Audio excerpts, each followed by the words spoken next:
Сайн байцгаана өрхөн үзэгчдээ. Монголын мэдээ суваг цагийн хүрд мэдээллийн хөтөлбөр эхэлж байна. Эхлээд мэдээнийхээ товчийг танилцуулъя. Монгол Улсын ерөнхийлөгчийн зарилгаар онцгой байдлын ерөнхий газрыг Цагийн гавьяаны улаадаг одонгоор шагналаа. Барилгын салбарт ойрын 4 жилийн хугацаанд 150 мянган айлын орон сууц барихаар төлөвлөж байна. Сургуулийн автобусыг нэмэгдүүлснээр замын төвжирлийг 2 дахин бууруулах боломжтой. Манай улс экспортын бүтээгдэхүүнийхэн тоо хэмжээ төрлийг нэмэгдүүлэх боломж гарц байгаа тухай эдийн засгийн болонд хөндгөлнө. Бүгд найрамд Хятад ард улсын дарга Ши Жинпинг бүгд найрамд хардажсан Солонгос ард улсад төрийн ажил хийж байна. Эдгээр болон бусад мэдээ сурвалжлыг одоо дэлгэрэнгүй танилцуулъя. Монгол улсад онцгой байдлын байгуул үүсч хөгжсөн 15 жилийн хугацаанд энэ салбарх нийтдээ 17 мянган эрдэнэ түүний амь насыг авран хамгаалсан байна. Ойн энэ өдөр онцгой байдлын ерөнхий газрыг Монгол улсын ерөнхийлөгчийн зарилгаар Цагийн гавьяаны улаандаг одонгоор шагналаа. Хизээд бэлэн байж өргөсөн тангарахтаа үнчээр зүтгэж байгалийн гинтийн гамшиг ослоос их орон ард түмний хамгаалахын төлөө өөрийн амнаас эрүүл мэндэ үл хайрлан зүтгэж байдаг хүмүүс бол аврагчид. Тэдний амнаас аюулгүй байдлаар цагийн дуудлагт шуурхай очих үүргийг хүлээдэг баатруудын нэг нь жолооч байдаг. Би өгөн жолоочтой тэгэл 2002 онд манай гэр шатсан байхгүй юу. Галын дуудлагаар очисон жижүүрийн дэрний жолооч нь Хэсэг Батар гээд манай нэг одоо ах хүн байсан. Тэрний дамжуулаад тэгэл хөлийн газар орж ирсэн да. 15 жилийн хугацаанд онцгой байдлын байгууллагын аль багч 313 тэрбум төгрөгийн эд хөрөнгийг авран хамгаалсан. Мөн аврах гал төмөртэй тэмцэх материалыг бааз, гамшигаас хамгаалах техник тунд хөрөмжийн хангалт 21% өсчээ. Түүнчлэн парк шинжилэлт 60-аас 70% хүрсэн байна. Энд одоо олон манай албан хаагчид эх орныхоо төлөө өргөсөн тангарахтаа үнчээр зүтгэж амнасаа алдчихсан тохиолдлууд би нийт одоо 29 хүн албан хаагч одоо үүрэг гамшигын голонд үүрэг үүсэж байгаад амиа алдсан байгаа. Энэ бол одоо харамсалтай ч хэдий нөгөө талаасаа бид томоохон сургамж болсон үйл явдал.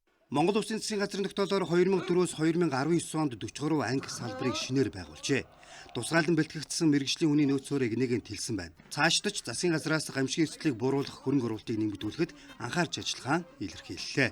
Гэр бүл үр хөвгтэй орхон амаргүй хүнд орчинд ажиллаж үүр гүйцэтгэдэг аврагчдынхаа нийгмийн асуудлыг ч гэсэн цааш нь Монгол улсын төл засаг шат дараатай шийдвэрлэх болно гэдгийг би энэ баярын өдрөөс хэлмээр байна. Та бүхний ажиллах нөхцөл салин хангамжийг нэмэгдүүлэхэд чухал алхам болсон онцгой байдлын албан хаагчид мэргэжлийн зэргийн нэмэгдэл олох журмыг батлан гаргаад хэрэгжүүлж байна.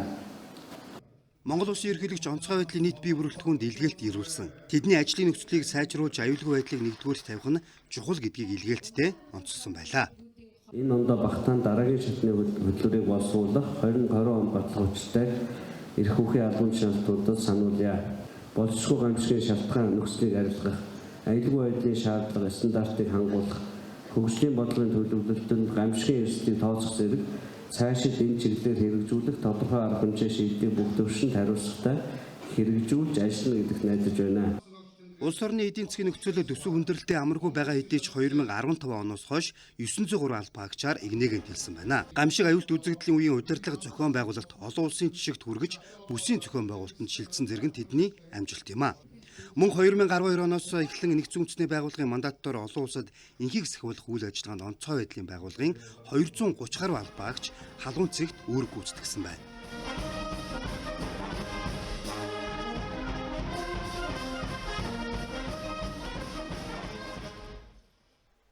Дэлхийн эдийн засгийн форумын холбогдох тайланд Монгол улс оюуны чадах онцгой чадамжтай хүний нөөцөөр нь дэлхийд 11-р дээрэмлэгдэж байна.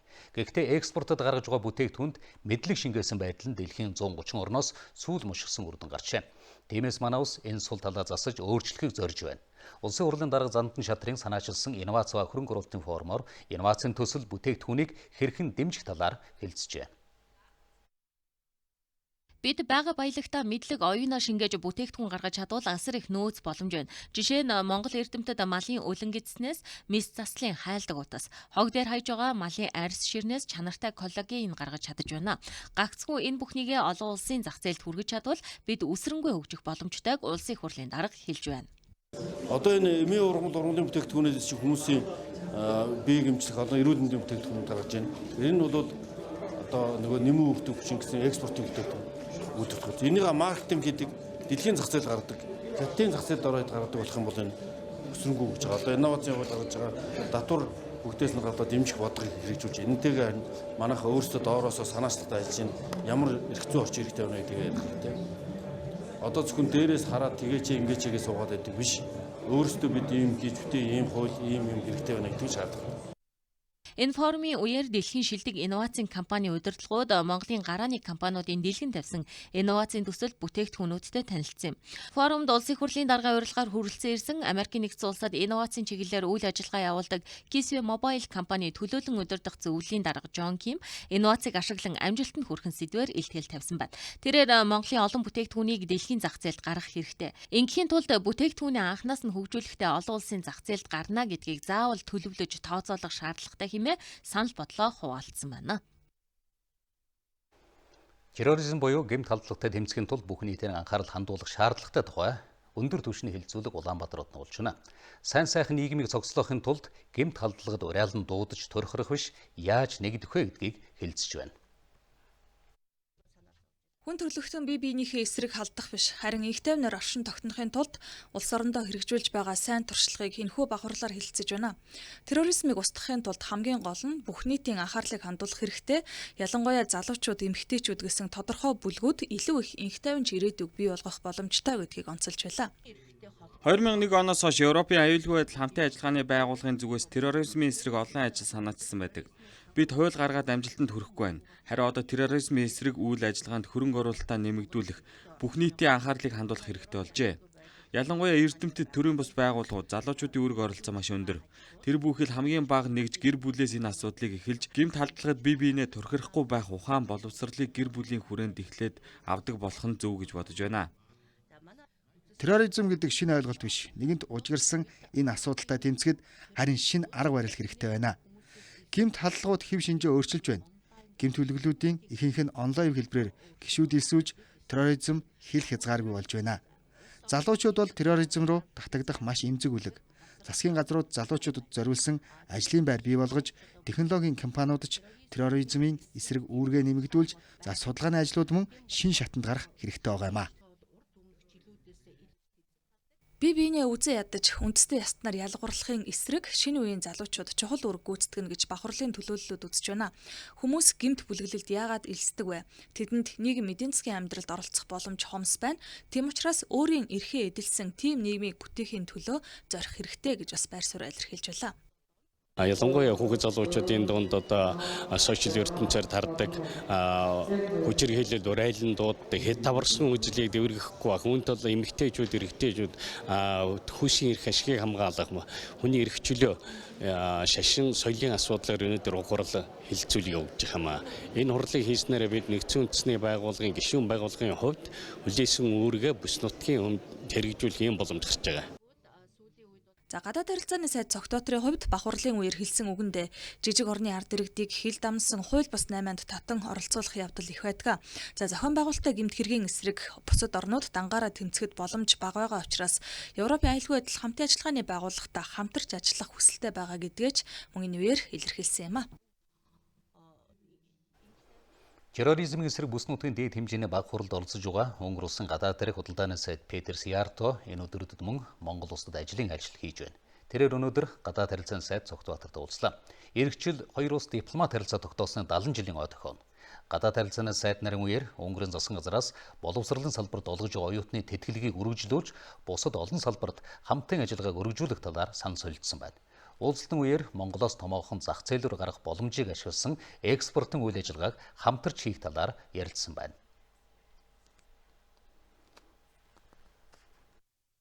Манай хоёр орны өмнө нь харилцаж ирсэн одоо түүхэнд маш олон бүтээн байгуулалтууд байгаа. Монгол улсын эдийн засагт өнөөдөр хүртэл одоо хувь нэмэр оруулсаар байгаа бүтээн байгуулалтууд байна.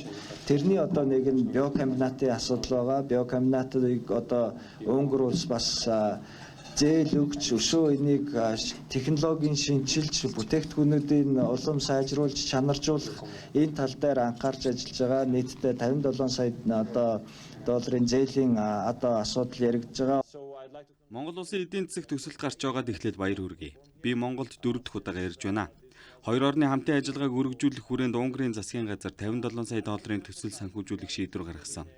Энэ төсөл хөдөө аж ахуй хүнс үйлдвэрлэлийн салбарт хэрэгжинэ. Хоёр улсын аж ахуйн нэгжүүд хамтарч ажиллах боломжийг бас энэ төслүүд нээж өгөх болно.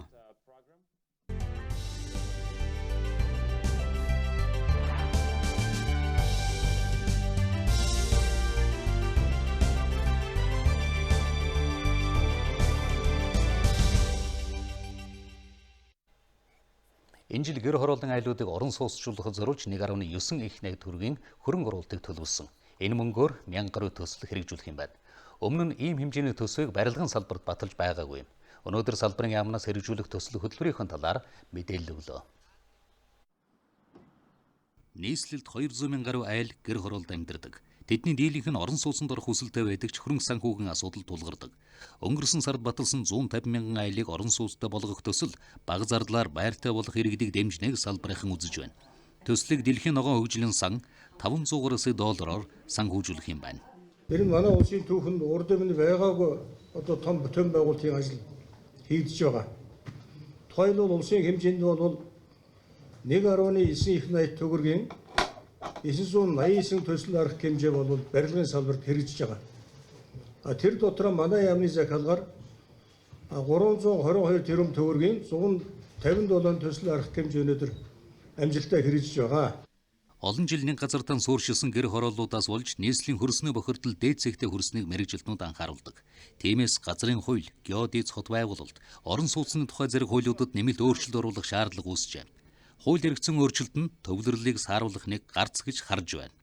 Ундны цэвэр их үүсвэрийг баруун талаас татах ажлыг бас төлөвлөж хийж эхэлж байгаа. Ундны их үүсвэр нь бохирын байгууламж нь одоо ингээд шинээр баригдана. Дулаан цахилгааны их үүсвэрийг бас эрчим хүчний яамтай хамтарч иж гарах хэрэгтэй. Энэ бүгдийг татах гол магистрал шугамуд болон салбар шугамуудын ажлуудад хийгдэж ижин олон барилгууд бол явах ёстой байгаа. Хөгжлийн мэргэжилтэй иргэдэг орон сууцнд тэгш хамруулахад анхаарч байгааг салбарын яамнаас мэдээлсэн. Мөн нийслэлийн төв цэвэрлэх байгууламжийг шинчлэх, Өвөрханга, Арханга, Дорногой, Булган зэрэг аймагуудад биолог цэвэрлэгээний өндөр бүтээмжтэй цэвэрлэх байгууламжуудыг барих ажлуудыг энэ онд төлөвлөж байна.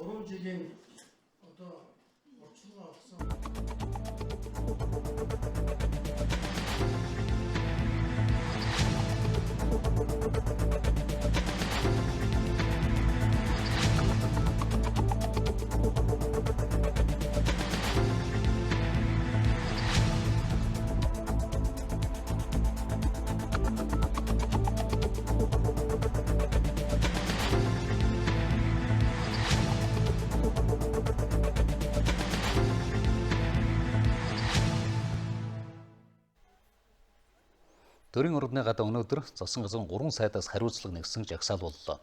Энэ жагсаалыг ард түмэн намын гишүүд дэмжигчид зохион байгуулж эрүүл мэнд, гадаад харилцаа, мөн хууль зүйн дотоод төрийн сайд нарыг огцрохыг шаардсан юм. Харин өдөөс хойш Монгол Ардын намаас хариу тайлбар хийж зосон газрыг тогтвортой ажилуулахыг дэмжиж хөдөлгөөн байгуулж ажиллахаа мэдгдлээ. Төрийн ордны гадаа улсын энэ жагсаалд оролцогчид дипломатууд хар тамхины хэрэгт холбогдож Монголын нэр хүнд олон улсад унсан учраас гадаад харилцааны сайд хариуцлага хүлээж огцрох ёстой гэлээ. Эрүүл мэндийн сайдыг хариуцлагагүй мэдэгдэл хийсэн хүүхдүүд олноор сүрьеэгээр өвчлсөн асуудалд хариуцлага хүлээх ёстой гэж буруутгаж байна. Харин хууль зүйн дотоод иргэн сайд 30-аад жилд төрд ажиллахдаа зоригийн хэргийг илрүүлээгүй ардчлалд хашилсан хууль баталсан зэрэг асуудлыг хөндлөө. Ер нь бол Facebook хөтөлбөрүүд тэгээ иргэдүүд арснаа нийлээд бол тусдаа энэ хавраас хойш 20 гаруй удаагийн жагсаал зохион байгуулсан. Хамгийн гол нь хариуцлага штэ. Хариуцлага тооцохгүй байгаа болохоор энэ замбрааг үйл явдал нь үргэлжлээд байгаа байхгүй да.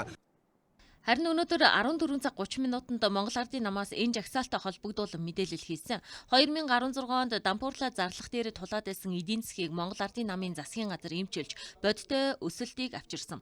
Их хэмжээний өрөөгч дарсан. Гацсан олон ажил урагшилсан. Энэ засгийн газар шударга ёсны төлөө ажиллаж байна гэлээ. Тиймээс цаашид Монгол Ардын нам засгийн газараа дэмжих болно гэдгийг ингэж тайлбарласан юм.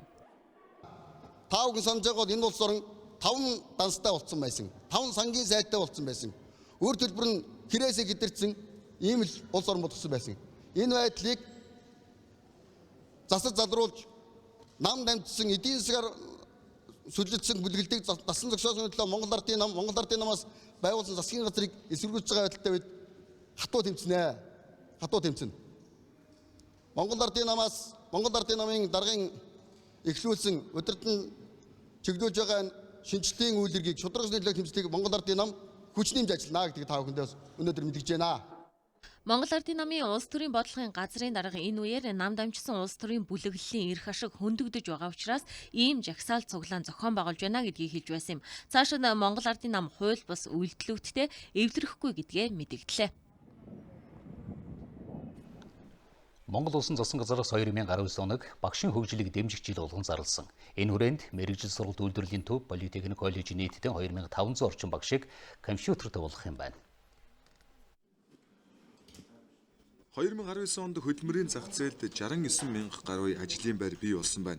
Эдгээр ажлын байранд ихэвчлэн мэргэжил сургалт үйлдвэрлэлийн төв Политехник коллежийн төгсөгчид ажиллахаар байгаа нь энэ салбарт суралцагчдын эрэлтийг нэмэгдүүлж байна.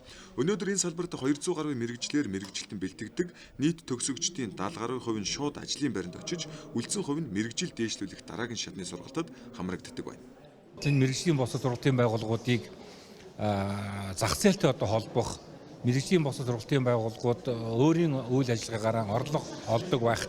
Энэ тогтолцоог бид нээж өгөх шаардлагатай байна. Энэ олсон орлогоор сургалтын материал, техник хэрэгслийн шинжлэдэг байх, багшийн нийгмийн асуудлыг шийддэг байх гэдэг олон толгомжсон асуудлууд байна. Мэргэжил сургалт үйлдвэрлэлийн төв Политехник коллеж төгсөгчдийг чадваржуулах хүрээнд эхний ээлжинд мэргэжлийн хичээл заадаг мянган багшид компьютер олгохоор боллоо. Би бол байгууллагата МСУ-д 15 жил ажиллаж байгаа багш. Одоо энэ компьютертэй болсноороо цахим хичээл гэдэг хүүхдүүдэд эрхэлж байгаа электрон хичээл. Энүүгээр хүүхэд яг өөрөө үзээд эндээс бид нар хүүхэд тэр дадлага сурахад их төхөн болж байгаа гэсэн. Монгол Солонгосын Политехник коллежид болсон өнөөдрийн уулзалтад хот хөдөөгийн 20 гаруй сургуулийн 150 гаруй багш оролцлоо.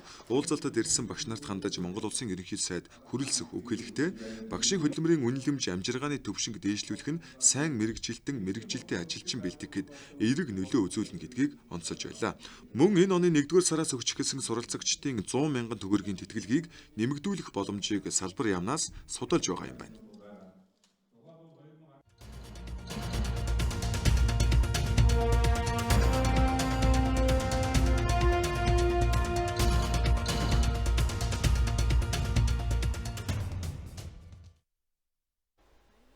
Цагийн хүрд хөтөлбөр энэ 7 хоногт нийслэлтийн замын хөдөлгөөний төвжирлийг бууруулах ямар гарц шийдэл ба талаар суврал сурвалжлага бэлтгэж байна. Сургуулийн автобусны тоог нэмэгдүүлэх нь замын хөдөлгөөний төвжирлийг 2 дахин бууруулах боломжтойг судалгаагаар тогтоожээ. Харин манайд сургуулийн автобусыг нэмэгдүүлэхэд зориулсан төсөв хэтэрхий бага байгааг салбарынхан хэлж байна. Энэ бол нийслэлийн Баянгол дүүргийн 19-р сургуулийн сурагчдыг тээвэрлэдэг автобус. Нэг удаагийн ээлжинд 40-50 хүүхдийг сургуулиас гэрээс сургууль хооронд хүргэж өгдөг гэсэн үг. Хамгийн хол нь эмээлтийн эцсийн буудал хүртэл хүргэж өгдөг байна. Сурагчид сургуулийн автобусаар явхад аюулгүй амар байдаг тухайгаан ярьлаа. Автобусаар ирж байгаа гэхээр бас автобусны зардал нь бага. Тэгээд яг сургууль дээрээ хүргэж ирж байгаа. Тэгээд бас дүүмүүдтэйгээ би чинь цуг ирдэг. Манай дүүмүүд чинь автобус аюулгүй явах талаар л. За өнгөрсөн намар бид сургуулийн автобус ба төгжирлсэн энэ сэдвийн хүрээнд бол сурвалжлага бэлтгэн хүргэж байсан. Яг миний ад харагдаж байгаа 19-р сургуулийн хувьд бол нэг хүүхдийн автобустай байсан бол өнөөдөр мөн л адил нэг хүүхдийн автобус бол үйлчлэгэнд явж байгаа гэдэг энэ мэдээлэл өгч байна. Хэрвээ 19-р сургууль 3 яг ийм автобустай болчих юм бол сургууль орчмын замын төгжрөл болон за эцэг эхчүүд сургууль дээр хүүхдээ хувийн автобуснаар хүргэж ирэхгүй байхын нөхцөл бүрэн боломжтой гэдгийг бол сургуулийн удирдлагууд хэлж байгаамаа. Одоо энэ замын төгжрлийн асуудлыг бас бууруулахад бас нэгэн гарц болох болов. За дээр нь эцэг эхчүүдийн өөрсдийнх нь ажлын ачааллыг бас багасгах. За өшөө манай сургуулийн энэ бас ажлын ачааллыг бас багасгахад бас их нөлөөтэй болов гэж бодож байна. Тэр нь эцэг эхчүүд бас хөргөж өгнө. Хоёрынхаа машинаар хөргөж өгнө.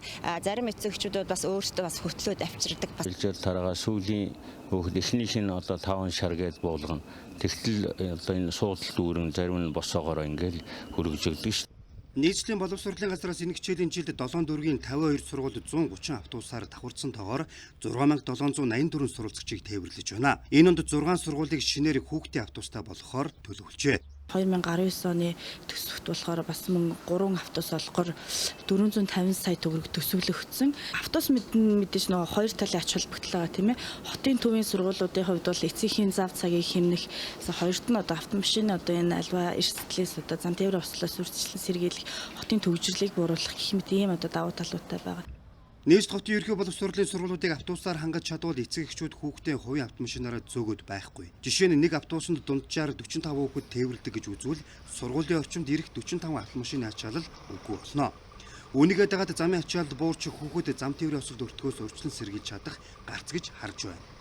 Нийгмийн шинжлэхүүнтэй төвчрөл байна. Энэ бол юу гэхээр шинээр баригдсан хорооллуудад сургууль цэцэрлэг байхгүй. Тэрнээс хамааруулаад одоо сургууль цэцэрлэг хүүхдүүдэд шилжүүл зөөх.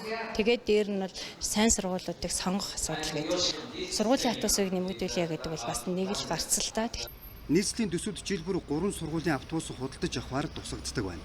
Үүнийг 3 биш 30-аар нэмж чадвал замын ачаалалч буурна.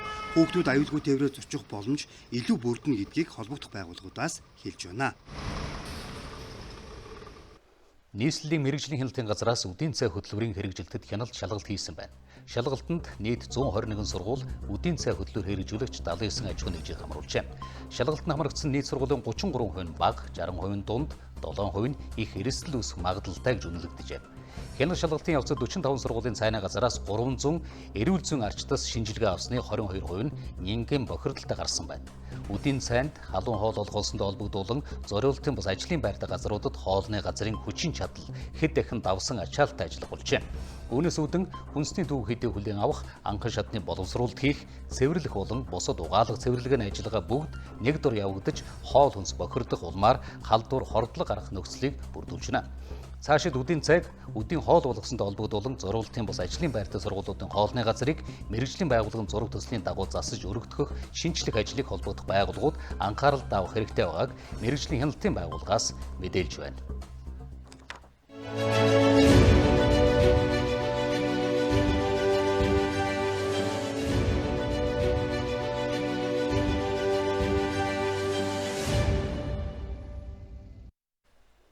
Халх голын дайны ялалтын 80 жилийн ой зориулан хүргэж байгаа цувралаараа бид дайнд гавьяа байгуулсан удирдагчид цэрэг дайчдын талаар үргэлжлүүлэн хүрэх болно.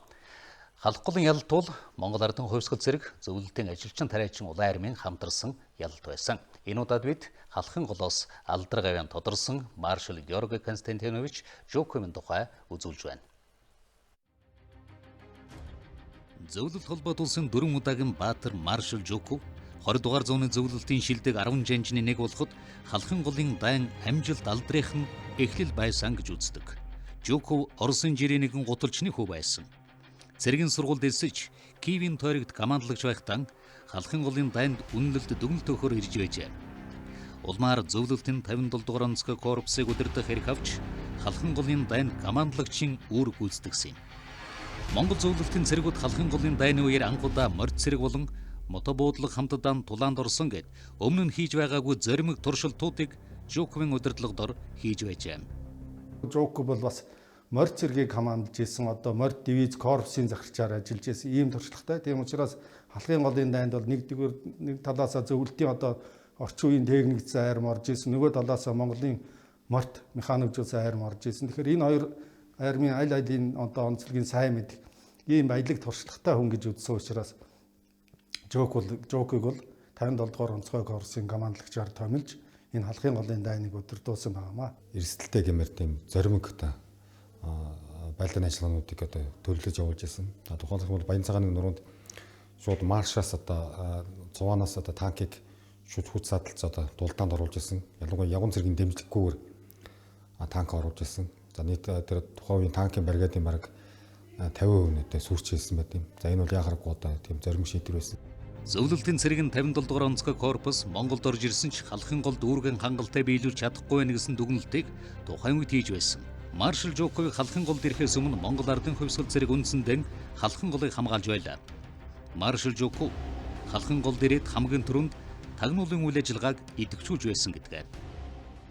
Ялангуяа одоо 1939 оны 8 дугаар сарын 20-ны ерөнхий давшилтыг одоо бэлтгэлийг хийх, давшилтын төлөвлөгөөг олзруулах, тэгээд тэр төлөвлөгөөнийхээ дагуу энэ дайныг удирдан зохион байгуулах энэ үйл ажиллагааг бол маш амжилттай зохион байгуулсан.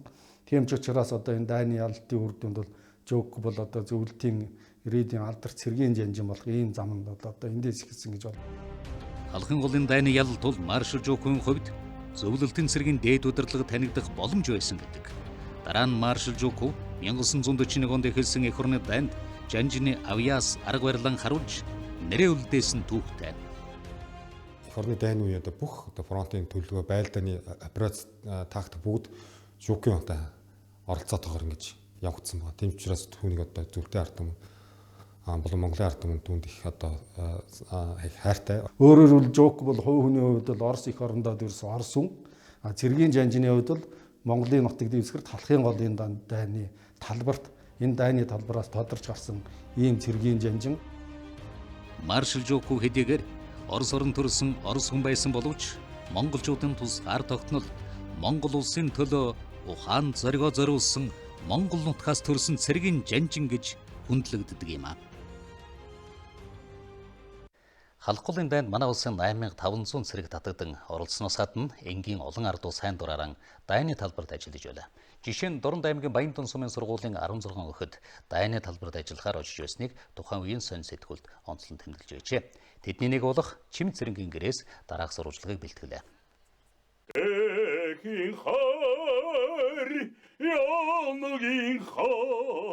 За 1938 оны үед Дорнод аймгийн Баян суманд анхны төр сургууль байгуулагдсан. За энэ сургуульд 30 гаруй хүүхэд залуу суралцж байжээ. Тэднээс 22 нь алах голын байлдаанд сайн дураар оролцохоор явсан байдаг. Эдгээр залуусыг тэргүүлэн оролцсон Цэм Цэрэнгуй тухайн үед 15 настай байжээ. Тэрээр дурсан ярихдаа дайны үед насанд хүрсэн бүх ирчүүдийг зэрэг татсан байсан. Нутаг оронд хөгшид настай хүмүүсээр ахлуулсан хүүхэд голдуу гэр бүл байлаа. Бид сайн дураараа зэрэгт элсэхэд ихэнх нь эмэгтэйчүүд. Тэр дунд 14-өөс 15 насны 16 охин байсан хэмээн хуучилж байсан юм а. Тэр дэм болж байгаа газарт нь өөрийн биеэр очиж би тусалж юу хийгсэн гэсний хэе гэдэг тийм санал өгсөн. Тэгээд өөрийнхөө нөхдөг ураалсан. Тэд Дорнод аймгийн төвд морин өртөгөөр очсныхаа маргааш л Цагийн хэрийн имлэгт очиж зөвлөлт холбоот улсын эмч нартай хамтран байлдааны талбараас шархтаж ирсэн олон 10 дайчдыг эмчлэх, совилох ажилд шамдаж байлаа. Мөн иргэдэд зар түгээх, дайны бэлэн байдлын дохио өгөх гээд олон ажил зэрэг амжуулах хэрэгтэй болдог байжээ. Хамгийн гол нь 10 гаруй настай охид дайны талбарт сайн дураараа очсон байгаа нь монголчууд хэцүү цагт нэгдэж эх орныхон төлөө чин зүрхнээсээ тэмцэж чаддгиймаа гэдгийг тухайд олон улс оронд харуулсан үйл явдал байлаа гэдгийг Цагийн түүхэнд онцолжээ. Чингэлтэй дүүргийн засаг дарга тамгын газар Цагийн штаб тамгын газараас гарын билег гардуулж байгаамаа. Яг үнтгэл үзүүлж байгаамаа. За ингээд та сайхан урт наслаж удаан жаргаарай. Тэр үед яраа багавсан дайнаас ирснээс нутгийн Баян номгийн 16 охид дайнд оролцож ирсэн гэдгийг мэдэх болсон. Явсан нүнд бүгдийг нь би таних болсон. За Чим Цэрэнгуй бид бол ойрын хамаатан эмэлсэн. Халах голын амьд гэрчүүд улам бүр цөөрсөөр байна. Гэхдээ тэдний хийсэн үйл хэрэг эх орны бүрэн бүтэн байдал үрд хадгалагдаж үлднэ гэдгийг энд ирсэн хүмүүс хэлж байсан. За халах голын байлдааны ялалтын 80 жилөө тохиож байгаатай холбогдуулан нийслэлийн засаг даргын тамгын газар, за Чингэлтэй дүүргийн засаг даргын тамгын газар, за Цагийн штабаас гадна, за дуурсах он жилүүд төрийн бас байгууллагууд хамтран Чингэлтэй дүүргэд байгаа ахмад дайчдад хүндэтгэл үзүүлж байна.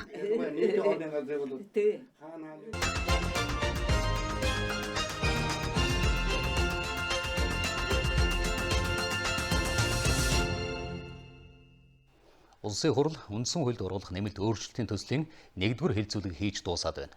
Үндсэн хуулийн өөрчлөлтөд холбоотойгоор иргэдэд үнэн зөв мэдээлэл хүргэх нь чухал байгаа юм. Учир нь энэ өөрчлөлтөд иргэд саналаа өгнө. Тиймээс гишүүд өөр өөрсдийн тойргуудад ажиллаж иргэдэд мэдээлэл өгч байна. Хөвсгөл аймгаас ирүүлсэн мэдээллээр хөтөлбөрөөр үргэлжлүүлье. Их хурлын дэд дарга эхний уулзалтуудаа Хөвсгөл аймгийн Жаргалант суманд хийж байна. Үндсэн хуулинд оруулах нэмэлт өөрчлөлтийн төслийг 10 жил 3 парламент дамжин эрдэмтэн судлаачид улс төрийн намуудын оролцоотой боловсруулсан. Давхар дээлийг тайлах, баялагын тэгш хуваарлалтыг бий болгох, шүүхийн хараат бус ажиллагааг бүрдүүлэх, улсын хурлын гишүүдийн болоод гүйцэтгэх эрх мэдлийн хариуцлагыг нэмэгдүүлэх, нутгийн удирдлагын тогтолцоог боловсронгуй болгох зэрэг заалтууд багтаж байгааг уулзалтын үеэр иргэдэд тайлбарлаж байсан юм а. Бид нар энэ шинэ үндсэн хууль дээр ямар өөрчлөлт оруулах гэж нэг бол улс төрийн намаас ер нь нэр дэвшүүлэхэ болио. Улс төрийн намаас. Тэгэл ард иргэд нь өөрсдөө мөрийнхөө хөтөлбөрийг дэвшүүлээд тэгэл өрсөлдөг. Тийм биз дээ. Тэгэл ард иргэд яг өөрийнхөө яг хүссэн хүнийг л сумынхаа засаг даргаар тавьдаг бол. Зөв. За хоёрдугаарт бол энэ аймгийн төвүүдийг ер нь одоо хот болгох хэрэгтэй юм байна. Хотын статустай болгох хэрэгтэй юм.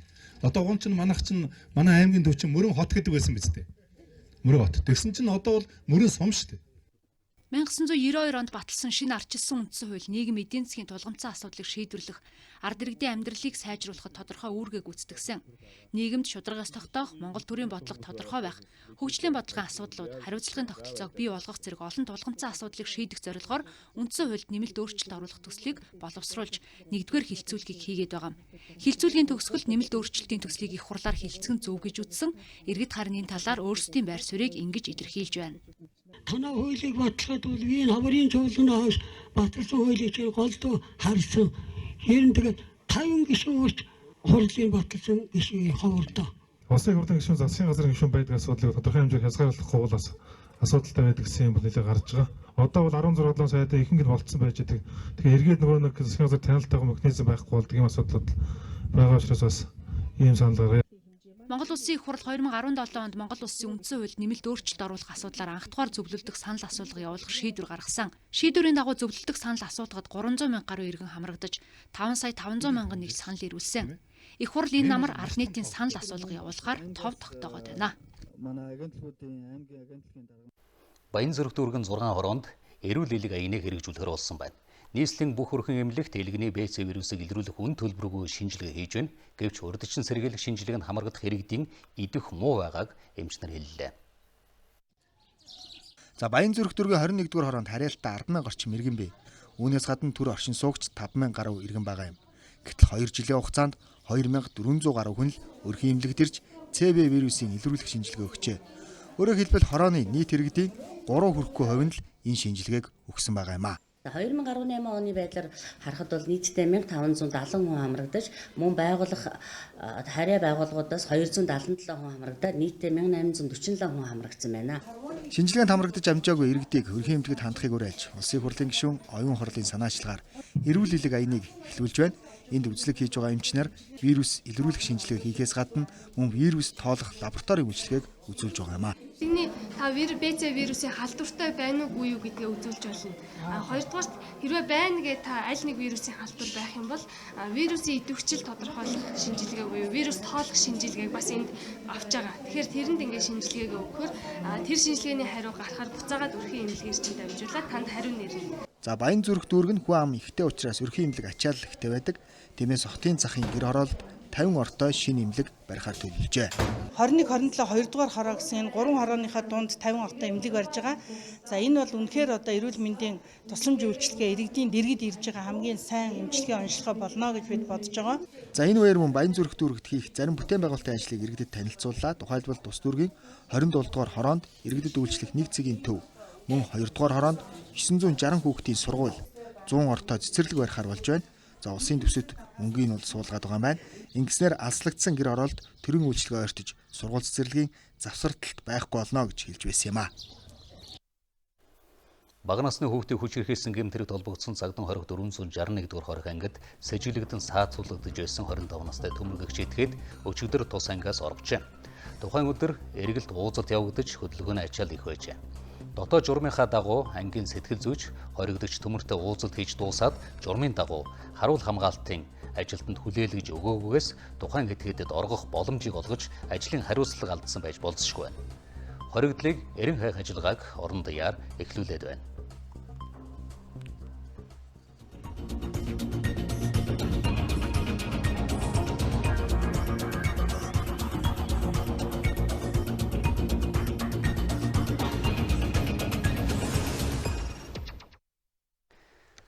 Хөтөлбөр үргэлжилж байна. За манай улс дотооддон үйлдвэрлэж байгаа зүйл багтай ихэнх зүйлийг одоо гаднаас авч яана гэд шөөмжлээд байдаг. Гэтэл манай үндэсний үйлдвэрлэгчид нэг үеийн бодоход одоо хөгжиж байна. За гэсэн хэдий ч бүтээгдэхүүнээ гадагшаа одоо хангалттай хэмжээнд борлуулж чадахгүй байгаа. Энэ талаар эдийн засгийн болонгор хүргье. За студид Батбар ажиллаж байна. Тэгэхээр энэний шалтгаан нь одоо юунд байна вэ? Манай улс бол одоо нүүрс алт ноолуураас босоод одоо энэ түүхийдээс босоод нэмүртэг шингэсэн эцсийн бүтээгдэхүүн үйлдвэрлэлийг болёо гэж маш олон жил ярьж байгаа. Гэсэн чи одоо бас хангалттай хэмжээнд бол үүнийг одоо экспортлж чадахгүй байна. Юу нь бага хэмжээгээр экспортлж байгаа ч гэсэн нийт экспортынхаа хувь хэмжээтэй харьцуулаад харах юм бол одоо эцсийн бүтээгдэхүүн экспортлж байгаа хэмжээ нь бол маш бага байгаа. За энэ нь бол юутай холбоотой гэхээр одоо бусад орнуудтай харьцаж байгаа худалдааны нөхцөл маань ер нь татварын хувьд бол эрс ялгаатай иймэрхүү нөхцөл байдалтай байгаа. За манай улсыг ерөнхийдөө бас хүн далаад гарцтай гэж бас хөндлөнгийн хүмүүс бол тодорхойлоод байдаг. Энэ юу гэсэн үг вэ гэхээр хойноо 140 сая хүнтэй Орос улс, за урдаа 1.4 сая 1.4 тэрбум хүнтэй Хятад улстай хил залгаа учраас энэ нь бол эдийн засгийн хувьд маш том давуу талаа гэж хардаг. За гэтэл энэ хоёр зах зээл манай экспортлогч нарт хоёулаа тийм таата бус нөхцөл байдалтай байгаа.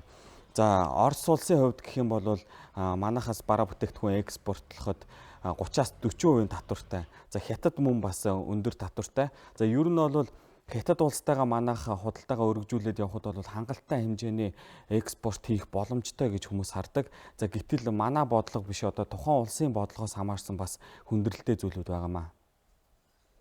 Хятадууд маань болохоор Монгол улсыг юу гэж хардаг вэ гэхээр түүхийн эдийн одоо борлуулагч байдлаар нь байлах. Тэгээ энэ чиглэлд одоо татварынхаа орчныг зохицуулсан юм үйл ажиллагаа явуулж байгаа. Тэгэхээр одоо зөвхөн угаасан ноос ноолуур дээр бол татвар маш багатай. Тэгээд самсан дээр болохоор өндөр болоо явцдаг. Тэгэхээр энэ юугаа дэмжиж байгаа нэхлээр түүхийн эдийн худалдаа авалтаа дэмжиж байгаа хэлбэр. Тэгэхээр энэ Хятад Орос улсууд руу одоо манайхан эцсийн бүтээгдэхүүн экспортлох нь хүндрэлтэй юм байна тий. Тэгэхээр өөр ер нь ямар экспортын одоо боломж байна уу? Мэдээж боломжууд байгаа. Европын холбооны улсад бол манайх GSP+ механизмд нэгдсэн байдаг. Энэ бол одоо Европын холбооны улсуудад бараа бүтээгдэхүүн экспортлоход татварын хөнгөлөлт эдэлдэг. За манай улсын хувьд бол 7200 нэр төрлийн бараа бүтээгдэхүүн дээр бол татваргүй экспортлох юм боломж байдаг. За үүнээс гадна бол манайх Япон улстай эдийн засгийн тийм хамтын ажиллагаатай. Тэгэхээр энэ дээр бол бас экспортын маш өргөн боломжууд байж байгаа. Гэхдээ энийг бол бүрэн дүүрэн ашиглаж чадахгүй байгаа. Учир нь юу л одоо манай үйлдвэрлэгч аж ахуй нэгжүүд бол хангалттай хэмжээнд чадахч чадаагүй байна гэдгийг бол салбарынхан хэлж байгаа. За ер нь бол 3 сарын турш ингээд тасралтгүй экспорт хийчих ийм нөөцтэй компани ч бас ховор байна гэдгийг хэлж байгаа. За үүн дээр үйлдвэрлэгч аж ахуй нэгжүүдээс гадна бас төрийн манлал дутагдж байгаа гэдгийг ч мөн ярьж байгаа.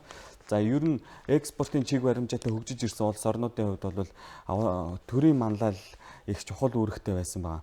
За жишээ татах юм бол одоо Солонгос улсын ерөнхийлөгч асан Пак Чунхи засгийн газартаа жил бүр экспортын орлогоо дор хаяж 40%-аар нэмэгдүүл гэсэн юм хатуу даалгавар өгдөг байсан гэж байна. За үүнийгээ зөвхөн яриад өнгөрөх биш, яг л 40% хүрэх ёстой 39-өөс одоо 39% хүрсэн байсан ч гэсэн нэмж 1% нэмэгдүүлэх ийм хатуу шаардлагыг тавьж ирсэн гэж байна. Тэр ийм хатуу шаардлага тавьж ирсний үндсэн дээр бол Япон улс, Солонгос улсаас экспортын чиг баримжаатай хөгжсөн гэдгийг бол хэлж байгаа.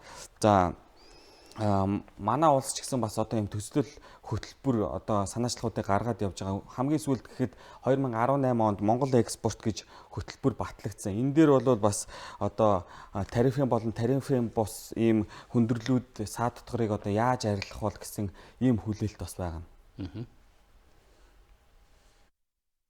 Асар том зорилт тавьдаг засгийн газраас эсвэл ирэх барьж байгаа одоо хүчнээс тийм зорилт тавиад тэрэндээ хүрэхийн төлөө маш одоо хүчин жармалт, итгэвч жармалт гаргаж ажилтдаг. Гэтэл манайхан бол нэг хөтөлбөр юм уу нэг бодлого гэж гаргачаад тэрнийхээ араас явдггүй байхгүй, шаарддаггүй тийм.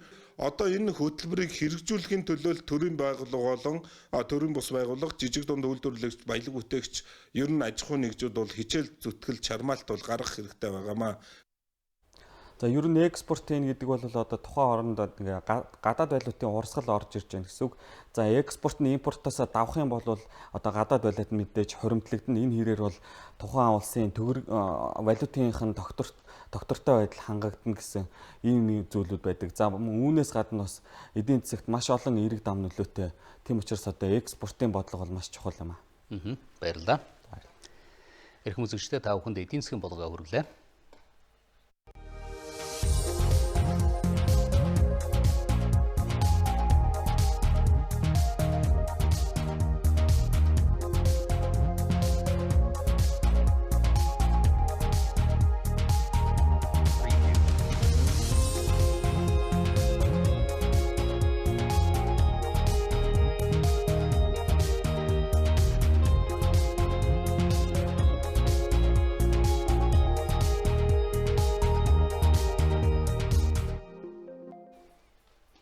Таны нэг удаа өгсөн цус хүндрэлтэй төрсэн 3 ээжид амьдрал бэлгэлдэг. Манай улсын хэмжээнд 5000 орчим донороос суглуулсан цусыг дээр шалтгаанаар 1 жилд хэрэглэдэг юм байна. Өнөөдөр 5 бүгд группийн хамт олон цусаа хандуулах аянд сайн дураараа нэгдлээ. Манай улсад ослог эмтэлд орсон иргэдээс гадна төрхийн хүндрэлд орсон ээжүүдэд донорын цус хамгийн хэрэгцээтэй байдаг. Харин Mami Poco брендийн хамт олон үүнийг мэдсэн цагаас эхлэж эх хөрсийг илүү өтөн байлгахын тулд цусаа хандуулж эхэлжээ. Тэд жилд нэг удаа цусаа өгдөг юм байна. Энэ ажлыг 4 жилийн өмнөөс эхлүүлжээ. Манай Mami Poco брэндээс бол цус хандуулах айныг жил болгон зохион байгуулдаг. Тэгээ үүний гол очих эзэд нь бол цус усан бүтээгдэхүүний шаардлагатай их хөрс байдаг. Нийтдээ бол 5 богд International 5 богд групп Mami Poco брэндийнхэн энэ хугацаанд 800 гаруй ээж хүүхдийн амь насыг аварсан ийм сайн үйлсийг зохион байгуулсан байна. Хүн цусаа өгснөр мөн шинэ цусаар шинэ эд эсээр төлжиж тийм ээ. Хүн зүрхний шигдээс юм уу цусны эргэлт сайжиж зүрхний шигдээсээр хөвчлөл багасдаг гэсэн тийм судалгаа байдаг. Ээжүүдийн амийг аврах зорилт тавьсан 60 орчим хүн энэ удаа сайн дураараа цусаа өгчээ. Тэдний хандуулсан цус төр хэмлэгт очсноор 200-аад ихийн амийг аврах боломжтой юм. Цаашид тэд цус хэлбэртийн үндэсний төвтэй хамтарч ажиллагаан хэлж байлаа. Mobicom корпорац Монголын бизнесийн зөвлөл хамтран Монгол улс дахь дижитал хувьслын хөгжил чиг хандлагыг харуулах туршлага солилцох ач холбогдол өгөхий Digital Enterprise Forum-ыг зохион байгууллаа. Монгол улсын хөгжлийн хаана явж байгааг танин мэдүүлэх ач холбогдолтой тус форумд дижитал шилжилт Монголд дараа үеийн кибер аюулгүй байдал, дата анализ ба үүлэн тооцоол гэсэн 3 хэсгээс бүрдэх энэхүү форумын хэсэг тус бүрд өөр өнцөг тусгалыг харуулсан сонирхолтой шинэлэг, мэдлэг мэдээлэл бүхэн илтгэлүүд тавигдлаа. Бид Монгол улсын нийгмийн эдийн засагт нөлөө үзүүлж бизнесийн байгууллагуудтайгаа уялдаа холбоотой хамтран ажиллах хэрэгтэй байна. Үүний тулд нэн тэргүүнд бизнесийн байгууллагуудынхаа дунд дижитал хувьсгалын үр ашгийг боломж олцоог сурталчлах, таниулах явдал чухал байна. Мөн хэрэглэгчтэй харьцах арга барилаа сайжруулан хөгжүүлэх, бизнес модельөө бүрдүүлэн дахин сайн нэгтлэх, дижиталчлал дээр суурилсан шинжлэх бүтээгдэхүүн үйлчилгээг гаргах нь бидний зорилго. Mobicom-ийн 1.5 сая гаруй хэрэглэгчдийн хүсэлд үйлчилгээгээ нийцүүлэх нь хамгийн чухал болоод байна. Олон улсад нэр хүндтэй хамгийн том технологийн компаниуд болох Unifair, Sophos, FireEye, ForceCode, Splunk, Huawei зэрэг компани удирдлагын багийн төлөөлөл хүрэлцээрж мэдээллийн технологийн шинжилэл, дижиталчлал, дижитал эрхний ирээдүйн чиг хандлага, мэдээллийн аюулгүй байдлын талаар илтгэл тавьж хилцүүлэг өрнүүлсэн юм а. Хөтөлбөр олон улсын мэдээгээр өргөжиж байна студид төвшин чиргал ажиллаж байна. Орой минь төвшөө. Орой минь төргий үзэгчдэд орой минь төргий. Тэгэхээр өнөөдөр олон улсад онцлогдож байгаа гол мэдээлэл бол мэдээж бүгд найрамдах хэдэд ард улсын дарга Си Жинпиний Пинянд хийж байгаа төрийн айлчлал болж байна. За 2 өдөр үргэлжлэх төрийн энэ айлчлалын хүрээнд хятад умар солонгосын удирдагчдын ганцаарч ялсан болоод өргөтгсөн уулзалтууд болно гэдгээс өөр хөтөлбөрийн талаарх тодорхой мэдээлэл алга байна. За сүүлд ирсэн мэдээгээр Пиняны нисэх онгоцны буудалд хүрэлцээрсэн Си Жинпин тэргүүтээ хятадын төлөөлөгчдийг умар солонгосын удирдагч Ким Жонг Ун гэргийн хамтаар ухтаа авсан байна. За хятадын даргаыг ухтах эслийн үеэр бол 2 орны төрийн дуудлыг шиглүүлж хүндэт харуулж жигсэн байна. Сунаа нь олон улсын нисэх буудалд мөн умар солонгосын 10,000 гаруй иргэн цэцэг барин жигсэн байсныг Синхua агентлагт дамжуулж байгаа. За мөн хятадын CGT-ийн 2 удирдагчийн ганцаарчилсан уулзалт болсон тухай мэдээлж байна. За гэхдээ үүнээс өөр тодорхой мэдээлэл харах хэрэг байна. За Ши Жинпин даргын энэ айлчлал 2 орны хооронд дипломат харилцаа тогтоосны 70 жилийн ой тохиож байгаа үед болж байна. Ким Жонг Ун Си Жинпин нарын 2 дахь уулзалт Бээжин хотноо босны яг 1 жилийн ойтой бас давхцаж байгааг үнэлж байна. За 2 орны удирдагч Пинянд уулзалтаараа харилцаагаа бэхжүүлэх, Солонгосын хойгийг цэвэн зэвсэггүй бүс олгох асуудлыг хүндэж хилцгээр төлөвлөж байгаа тухай хэвлэлүүд мэдээлж байгаа. За хятадын хэвлэлүүд Си Жинпин дарга умар Солонгосын төрийн зөвлөлийн дарга Ким Жонг Унтай хийсэн уулзалт хэлцээгээр өмнө нь одоо хэлэлцэн хамтарсан төслүүдэд хэрэгжүүлэхэд төлөхөд зүрх зорилгоор Пинянд айлчилж байгаа нь мэдэгдэж байна. За харин хятадын удирдагч энэхүү айлчлал нь боловсрол, соёл, спорт, аялал жуулчлал, залуусын солилцоо, бүс нутаг, хоорондын харилцаа, ардын аж ахуй зэрэг салбартаа хамтын ажиллагаагаа бэхжүүлэхэд төлөхөд өгөх зорилготойг мэдэгдсэн. За хятадын дарга тэргүүн хатагтай хамтаар тусгай үргийн онгоцоор Пинянд хүрэлцэн ирсэн байгаа. Төрийн энэ айлчлалын бүрэлдэхүүнд төрийн зөвлөл болоод намд төрийн дээд төлөөлөгчд багтсан байгаа юм. Тухайлх юм бол хятадын коммунист намын төв хорооны тамгын газрын дарга Ян Сюасян, за коммунист намын төв хорооны олон улсын харилцааны асуудал эрхэлсэн газрын тэргүүн Ян Цэчи, хөгжил шинтгэлийн улсын хорооны тэргүүн Хэ Лифенар айлчлалын бүрэлдэхүүнд багтсан гэдэг мэдээллийг өгч байна. За Орос улбаны улсын ерөнхийлөгч Владимир Путин өнөөдөр ард иргэдтэйгээ уулзаар шууд холбогдож тэдний асуултанд хариулт өгдөг уламжлалт арга хэмжээнд оролцож байна. Оросын төрийн тэргүүний энэ шууд нэвтрүүлэг 17 дахь жилдээ зохион байгуулагдаж байгаа нь энэ юм а. За Оросын гол теле радио станцуудаар энэ шууд нэвтрүүлгийг шууд дамжуулан үзүүлж байна. За Путин ерөнхийлөгчийн оролцсон шууд шугам нэвтрүүлэг өнөөдөр болох тов анх зарлагдсанаас хойш Оросын иргэдээс нийтдээ 1.5 сая асуулт тусгай төвүүдээр дамжиж ирсэн байна. Ерөнхийлөгч Путин тавих асуултуудаа иргэд шуудангаар, утсаар, мессежээр илгээх боломжтой. Гэхдээ энэ удаад бол гар утасны тусгай аппликейшнийг ашиглаж асуултуудаа тавих боломжийг нээж өгсөн байна. За иргэд амьдралын түвшин, орлого, эрүүл мэнд гээд нийгмийн шинжтэй асуултуудыг ихээхэн асуусан байсныг ерөнхийлөгч Путин мэдгдсэн. Гэхдээ энэ удаад боловсролтой холбоотой асуулт бараг байсангүй гэдгийг онцлсноор шууд шугам нэвтрүүлэг эхэлж байлаа. Улмаар эдийн засаг, нийгмийн салбарын нөхцөл байдлын тухай шууд хүндэн ярьж байсан. Иргэдийн орлогын түвшин буурч байгааг, инфляцийн түвшин өндөр байгааг, за багш эмчнэрийн цалин үнэхээр бага, амьдралаа залгуулах боломж улам бүр мууцаар байгааг иргэд хүндэж байсан. Тиймээс ихний асуулт үүнтэй холбоотой байсан. Ерөнхийлөгч Путин дэлхийн зах зээл дээрх газрын төсний үнийн уналтаас олж улс орны орлого сүүлийн жилүүдэд буурсныг хүлээн зөвшөөрч байсан. За гэхдээ орлого нэмэгдэж ихсэн гэдгийг сануулж байсан юм а.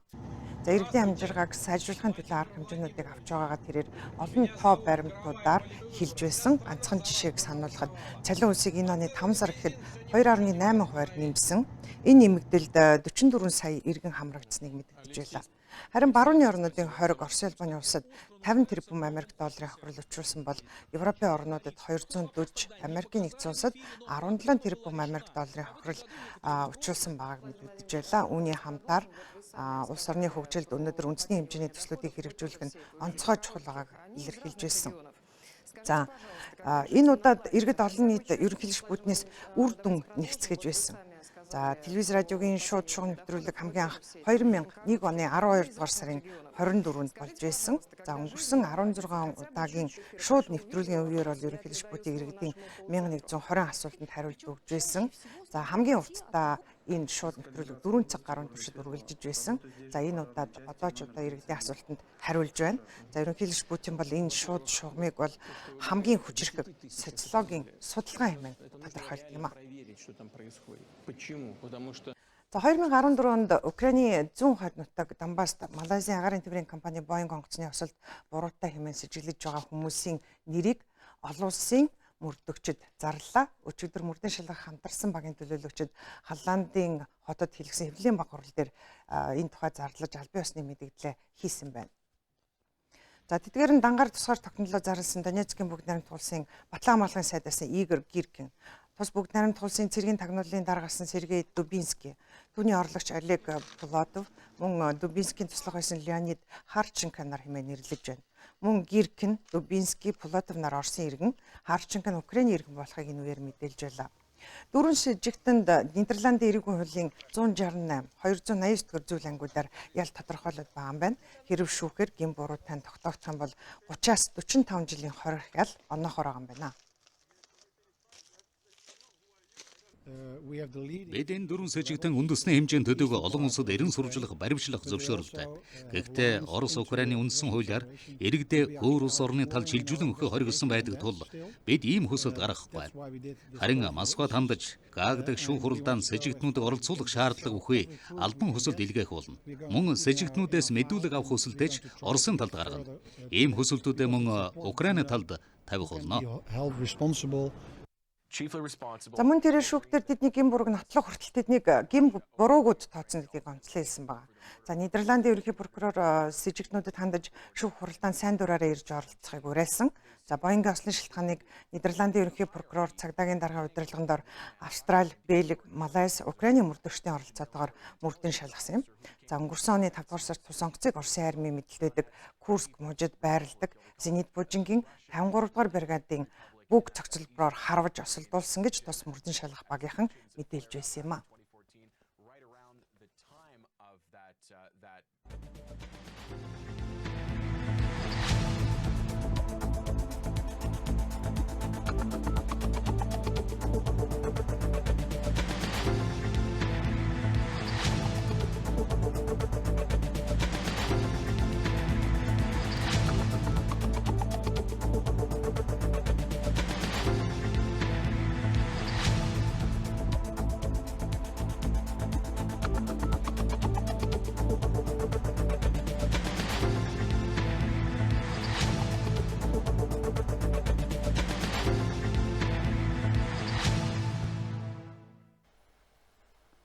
За олон улсад онцолж байгаа өнөөдрийн гол мэдээллийг үзэгч та бүхэндээ багцлан үргэлжлэн анхаарлаа хандуулсанд баярлалаа.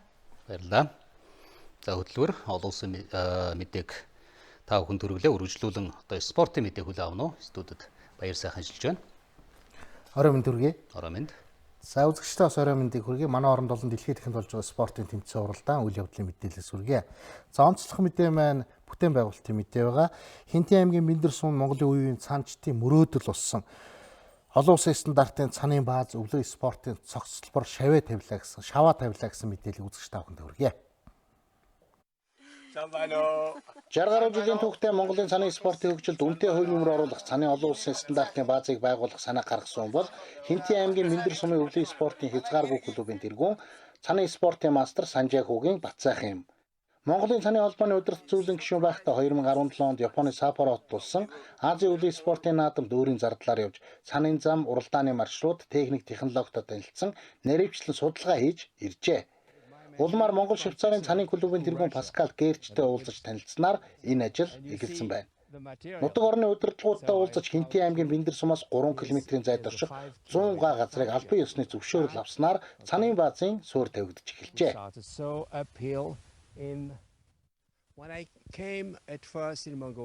Миний Монгол улсад ирсэн шалтгаан бол Монголын цанын байгууламжийг байгуулах.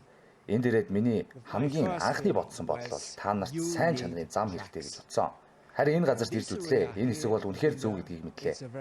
Бид энэ хэсэгт өндөр зэрэглэлийн зам болон тэмцээн зохиогоор бэлтгэн. Та бүхэнд үйл ажиллагаагаа хийхэд бэлэн болоход хэдхэн сертификат хэрэг болно.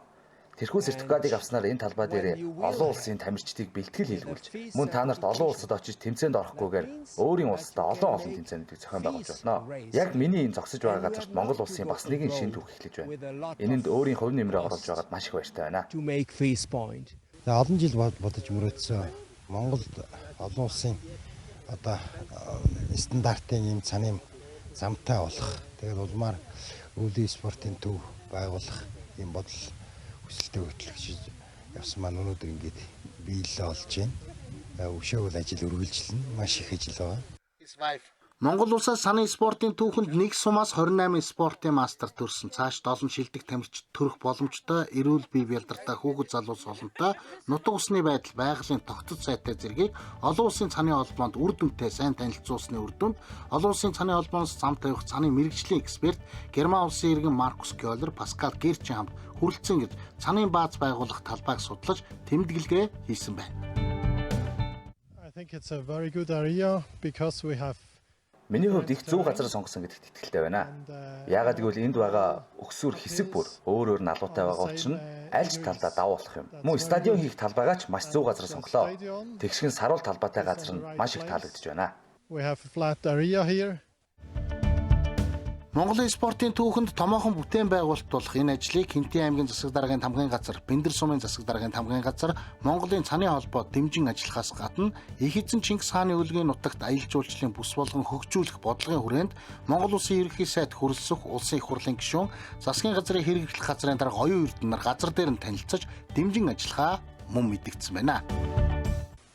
Энэ байгаа хугацаанд ер нь хаач хүсэл тавьсан аймаг сум орон нутгууд байх юм бол бид дэмжиж ажиллана.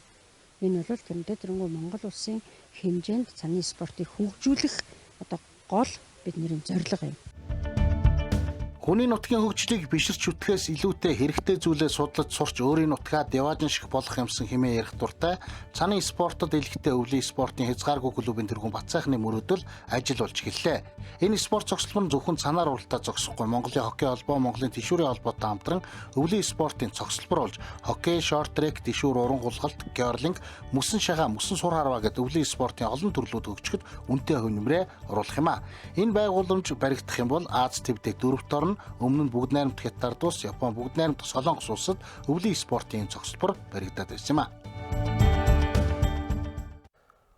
Үндэсний сурын өсвөрийн улсын оршаалгаар болох тэмцээн өнөөдөр нээлттэй. Энэ удаагийн тэмцээн Монгол улсын мэрэгэн Жавзангийн Магна аксны нэрмжит болон зохиогдож байна.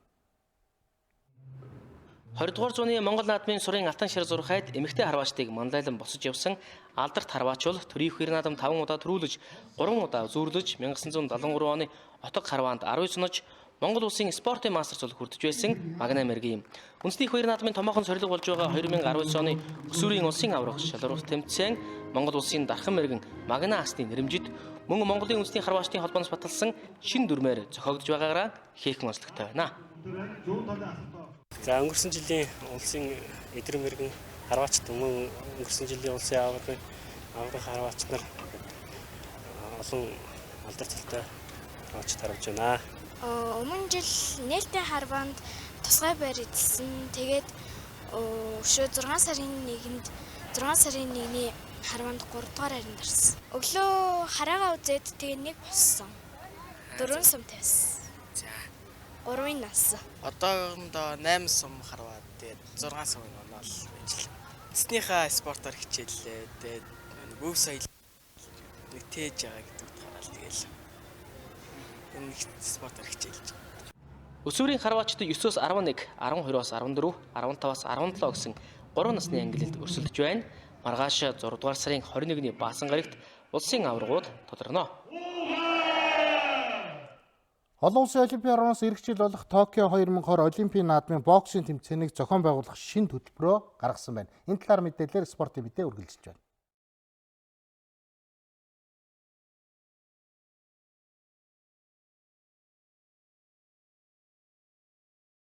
Баярлалаа.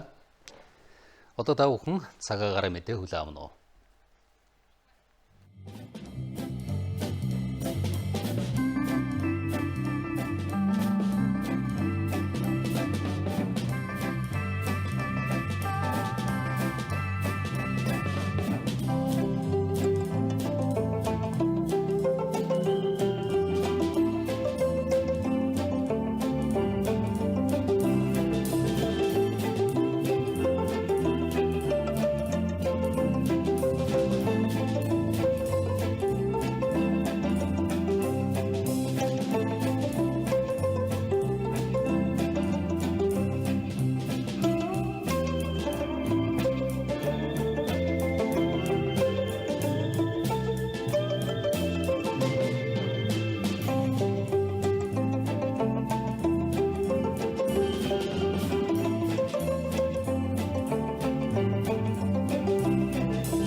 Монголын мэдээ суваг цагийн хүрд мэдээллийн хөтөлбөрөөн та бүхэнд хүргэлээ.